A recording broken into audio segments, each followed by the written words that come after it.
Hey, it's Claude Johnson. All right, welcome to another lesson on blues phrasing. All right, so last time we looked at the complete map, so don't forget to check out the previous lesson so you can download the PDF. Let me give you a sneak peek behind the scenes here. This is what my notes look like in terms of trying to teach this stuff. So I sort of color-coded different rhythms, starting with the yellow, the most basic, and then going up to the most convoluted ones in the green. So we already looked at number 17, 28, and 32, which again is just going to be your basic shuffle.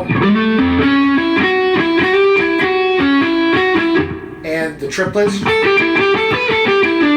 And then, of course, the quarter notes. All right, so now we're going to move on, and we're going to look at specifically like numbers 7 and 10, which correspond to some rhythms that I call bop, skibbity, and skibbity bop. All right. Now, if we divide up the 16th notes, or the 16th note triplets, and just have 3 of them together, we'll end up with either bop, skibbity, or skibbity bop. So that's kind of what it sounds like. That's a skibbity bop, skibbity bop.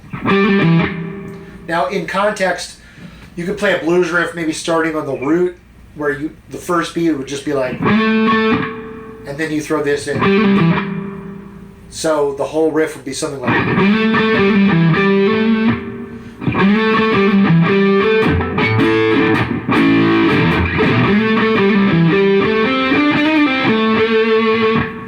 Okay. Now there's different ways to do this. Like, you should experiment with these, like different like starting on different beats.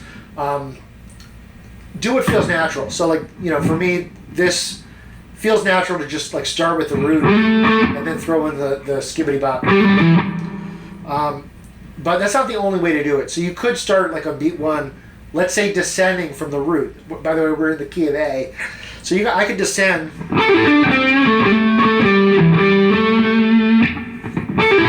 Skibbity bop, dun, dun, dun, dun.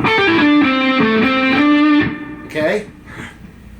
But let's go back to this one for a second, where we're doing it on beat 2. So on beat 1 we have bop, bop, just the root.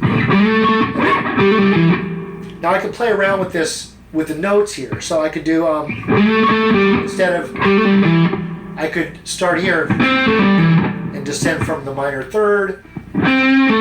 So, and this kind of descending lick is a great one for your chops.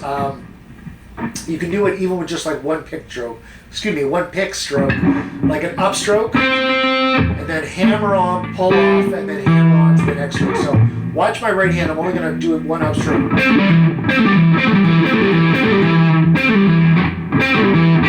Okay? I'm exaggerating just to show you. Anyway, that's a little bit of a side tangent there. So, but the whole riff again.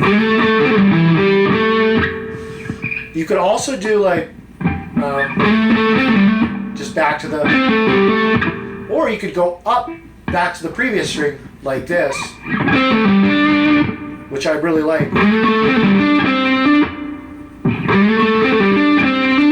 So, and this move is a good lick. So I say lick as opposed to a riff, like a complete riff would be that. But you could just take a little fragment, which would be a lick. Anytime you have 2 strings together with the pentatonic scale, you could do this kind of move where you go down and then back to the highest note. So you could do it here. And you get these repeating kind of licks. Jimmy Page used to love to do those kind of things.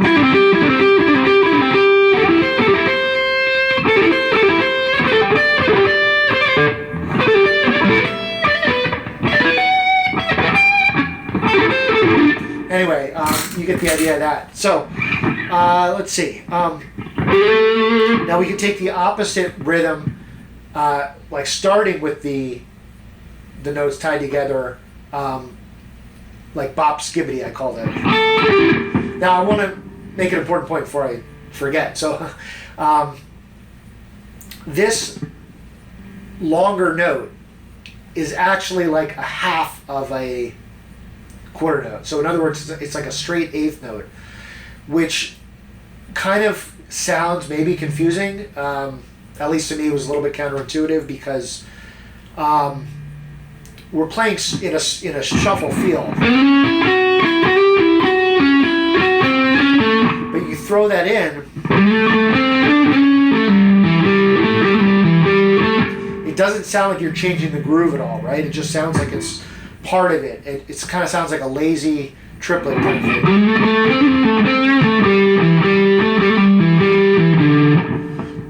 But that longer note, if you isolate it, it's actually like a straight feel type of note. So to like illustrate that, what you could do is like play the skibbity bop, but then just keep playing that note. So like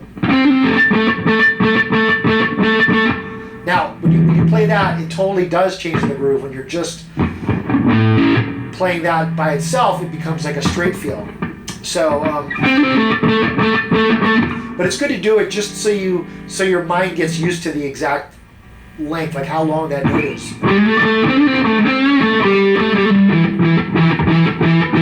So that's like one more rhythm that we're going to cover here right now is just that, you know, type of, you know, 3,3 type rhythm. What number was that on my sheet? Let me see here. Okay, yeah. So that'd be like number 29, which is just, you know, 2 eighth notes in a row. So a good exercise is going to be like go back and forth between the shuffle feel.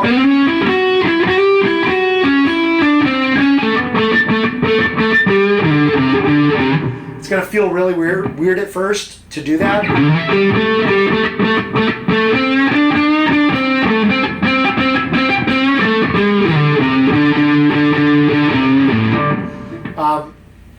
But it's good just because it gets your mind used to the fact that it's like a different kind of note. Again, when you just play it once,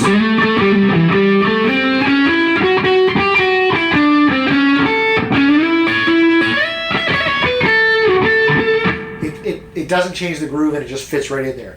Anyway, back to our bop skibbity. Finally, we just took a little bit of a detour there, but that was important. So, yeah, when I put that longer note first, it's going to sound like bop skibbity. So one good way to do this one is to descend with a sweep like this. So what I'm doing here, I'm hitting the high A note, and then I'm hitting it again as part of this skibbity. So bop, skibbity, and these 3 notes are just basically descending down the pentatonic scale. Except I'm playing them 1 note per string. So 5th fret on the high E string, and then with the middle finger I've got the ring finger, I've got my 8th fret B string, and then the pinky hits the 9th fret on the G string. So you have, so you can start this on B1. I find this rhythm works a little bit better than the other one as far as starting on B1 with a, maybe because you're establishing the root with a little bit longer of a note. So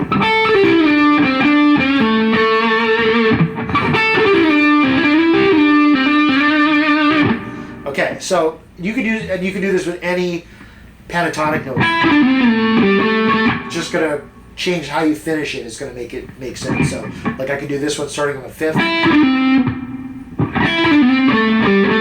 or starting on the minor 3rd.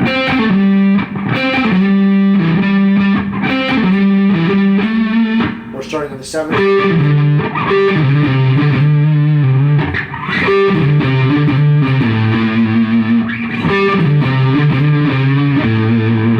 And then you can also experiment with like changing things around a little bit. Instead of just repeating that first note, what if I start on like a different note? So instead of just this, or instead of just this, what if I do?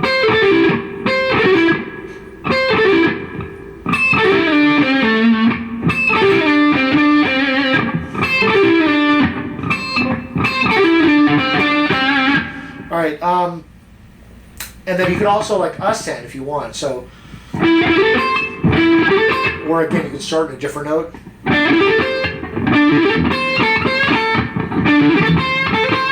So that's, here I'm starting on the 4th, and and then I do my, so that's my bop, skibity, and then continue the riff.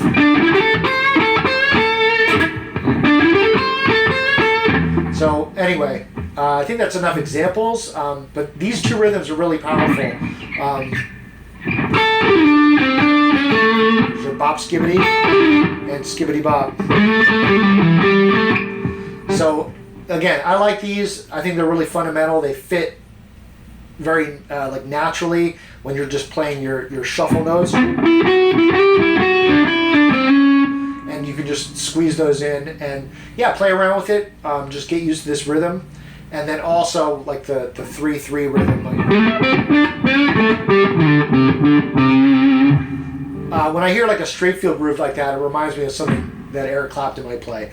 But anyway, hope you got something from this. Leave me a comment and we'll talk to you soon.